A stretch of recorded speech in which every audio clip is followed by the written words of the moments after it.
বস্ত্র ও পাট মন্ত্রী এবং আওয়ামী লীগ সভাপতিমণ্ডলীর সদস্য জাহাঙ্গীর কবির নানক বলেছেন, বিশ্বের বিভিন্ন জায়গায় পাট পণ্য রপ্তানি হচ্ছে। আমাদের উদ্যোক্তারা পাট পণ্য রপ্তানি করে প্রচুর বৈদেশিক মুদ্রা অর্জন করছে। তিনি বলেন, বিভিন্ন আন্তর্জাতিক হস্তশিল্প মেলায় আমাদের পাট পণ্য প্রদর্শিত হচ্ছে এবং প্রচুর ক্রয় আদেশ পাওয়া যাচ্ছে। আগামী দিনগুলোতে পাট পণ্যের বিশ্ববাজার আমাদের দখলে থাকবে।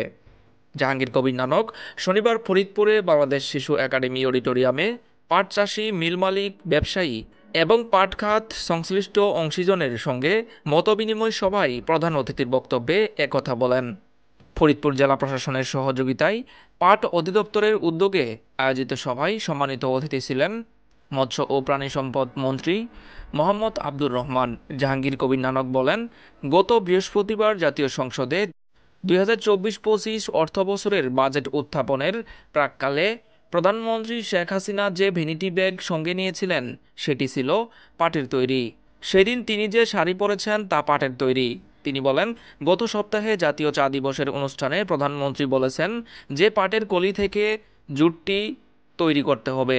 কাজেই তিনি পাট ও পাটজাত পণ্যকে কতটা গুরুত্ব দেন তা বোঝা যায়। তিনি পোশাক শিল্পকেও এভাবে উৎসাহ দিয়েছিলেন, যেটি এখন আমাদের প্রধান রপ্তানি খাত। পাট জাগ দেওয়া সমস্যার কথা উল্লেখ করে মন্ত্রী বলেন, এজন্য অনেক এলাকায় পানি ও পুকুর সহজপ্রাপ্য নয়।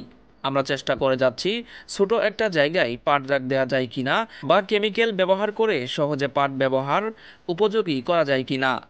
পাট চাষে কৃষকদের উদ্বুদ্ধ করতে তিনি উঠান বৈঠক আয়োজন করতে এবং তাতে জনপ্রতিনিধিদের অংশগ্রহণ করার আহ্বান জানান।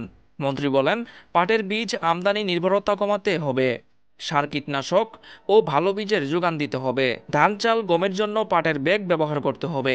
পাট বীজ উৎপাদন বৃদ্ধির জন্য সংশ্লিষ্টদের প্রতি আহ্বান জানিয়ে তিনি বলেন, ফরিদপুর অঞ্চল যেহেতু পাট উৎপাদনে সমৃদ্ধ, সেহেতু পাট বীজ উৎপাদনেও এলাকার পাট চাষিদের অগ্রণী ভূমিকা নিতে হবে। এজন্য আপনাদের সকল প্রকার সহযোগিতা করা হবে।